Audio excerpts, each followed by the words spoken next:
안녕하세요, 여러분. 오늘 여러분께서 제공해주신 AI 맹점 감지 방법의 타당성 검토 및 보충 연구 보고서, 이거 아주 흥미로운데요. 함께 자세히 들여다보겠습니다. 네, 반갑습니다. AI가 언제 또 왜 좀 신뢰하기 어려운 예측을 내놓는지, 그러니까 그 맹점을 어떻게 포착할 거냐, 여기에 대한 분석이죠. 맞습니다. 핵심 아이디어가 여러 AI 모델의 예측이 서로 좀 어긋날 때 그걸 주목하는 거라고요. 네, 그렇죠. 여러 모델들이 같은 문제에 대해 다른 답을 내놓는 상황이에요. 마치 AI 내부에서 의견 충돌이 일어나는 걸 엿보는 느낌이네요. 자, 이 접근법이 왜 의미가 있는지 한번 파고 들어가 볼까요? 네, 좋습니다. 이 보고서의 핵심은 AI가 학습 데이터 범위를 벗어난 예측, 이걸 전문 용어로는 외삽, extrapolation이라고 하는데요. 외삽이요. 네, 이 외삽 상황에서 예측할 때 생기는 위험을 어떻게 감지할 거냐는 겁니다. 아하, 그래서 여러 AI 모델, 뭐랄까 일종의 전문가 집단 같은 앙상블 모델들의 예측이 서로 크게 다르다. 네. 그러면 이걸 AI가 이건 내가 확실히 아는 영역 밖인데 이렇게 보내는 신호로 보는 거죠. 잠재적인 맹점이다. 이렇게요. 학술적으로도 상당히 타당한 접근법입니다. 아, 그러니까 여러 전문가, 그러니까 AI 모델들이죠. 이 모델들이 같은 문제에 다른 답을 내놓으면 그 문제 자체가 좀 애매하거나 아니면 AI에게 좀 어렵다. 이런 신호로 해석할 수 있다는 거군요. 네, 맞아요. 굉장히 직관적이죠. 네, 그러네요. 좀 더 기술적으로 들어가면 학습된 데이터 포인트들을 모두 이렇게 둘러싸는 가장 바깥쪽 울타리 같은 게 있어요. 이걸 볼록 껍질, 컨벡스 헐이라고 부르거든요. 볼록 껍질. 네, 이 울타리 파악, 그러니까 AI에게는 좀 생소한 영역에서의 예측이 바로 외삽인 거죠. 아, 그 울타리 밖이요? 네, 그리고 바로 이 영역에서 모델들 간의 예측, 불일치가 커지는 경향이 뚜렷하게 나타납니다. 마치 낯선 곳에 가면 사람들의 의견이 좀 분분해지는 것과 비슷하다고 할까요? 비유가 재미있네요. 네, 뭐 그렇게 볼 수도 있겠네요. 보고서에서도 자율주행차나 의료 진단 같은 실제 사례를 들면서 이 방법이 중요하다고 강조하고 있죠. 네, 맞아요. 그만큼 실용성이 있다는 거죠.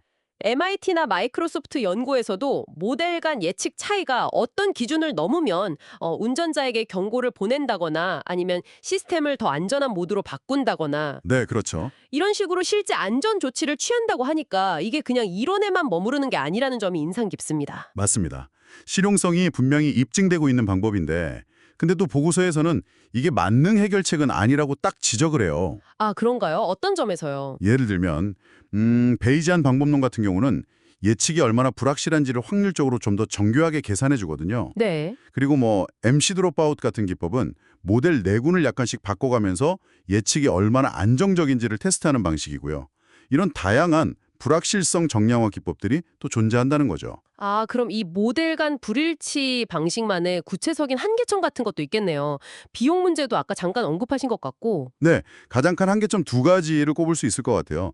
첫째는 말씀하신 대로 여러 모델을 동시에 돌려야 하니까 계산 비용, 그러니까 컴퓨터 자원 소모가 만만치 않다는 거고요. 그렇죠. 모델 하나 돌리는 것보다 훨씬 더 들겠네요. 네, 둘째는 이게 좀 중요한데 만약 모든 모델이 동일한 이유로 같이 잘못된 예측을 한다면 아, 다 같이 틀려버리면? 네, 모델들 사이에 어떤 다양성이 부족하다면 불일치가 아예 나타나지 않으니까 맹점을 놓칠 수도 있다는 거죠. 그렇군요. 그럼 답이 없네요. 그래서 MIT 연구처럼 인간의 피드백을 결합한다거나 아니면 일부러 좀 다른 특성을 가진 모델들을 섞어서 고정하는 게 중요해지는 겁니다. 다양성 확보가 핵심인 거죠. 결국 AI의 예측 결과를 그냥 무조건 믿기보다는 AI가 좀, 나 이거 자신 없는데? 하는 그 순간을 포착하는 능력이 중요하다는 말씀이시네요. 네, 바로 그거죠. 특히 사람의 생명이나 안전이 직결된 자율주행, 의료 분야에서는 이 모를 수도 있다는 걸 인지하는 게 정말 핵심이겠군요. 맞습니다. 아마 여러분께서 이 보고서에 주목하신 이유도 바로 이런 AI의 불합실성 문제, 이걸 어떻게 다룰 것인가에 대한 고민 때문일 것 같습니다. 네, 그럴 수 있겠네요. 금융위험 관리나 자연어 처리 같은 다른 분야에서도 응용 가능성이 크다고 하니 활용 범위도 넓어 보이고요. 네, 핵심은 AI 모델들이 서로 다른 목소리를 낼 때 그걸 시스템이 지금 무언가 익숙하지 않은 상황에 처했구나 라는 중요한 경고 신호로 받아들이는 그 태도, 네, 태도요. 그게 AI의 예측 불확실성을 관리하는 첫걸음이라고 할 수 있습니다. 궁극적으로는 AI 스스로 이 문제는 제 전문 분야가 아닌 것 같습니다. 라든지 이 예측은 불확실성이 좀 높습니다. 이렇게 판단하고 표현할 수 있는 능력을 갖추는 게 목표가 될 거고요. 여기서 한 걸음 더 나아가서 보고서 마지막 부분에 정말 흥미로운 아이디어가 나오더라고요. 방금 말씀하신 그런 한계점들을 생각해보면 더 의미심장한데요. 어떤 거죠? 바로 그 AI 모델 간에 불일치가 발생했던 그 상황 자체, 이걸 AI에게 새로운 학습 데이터로 쓰자는 거예요.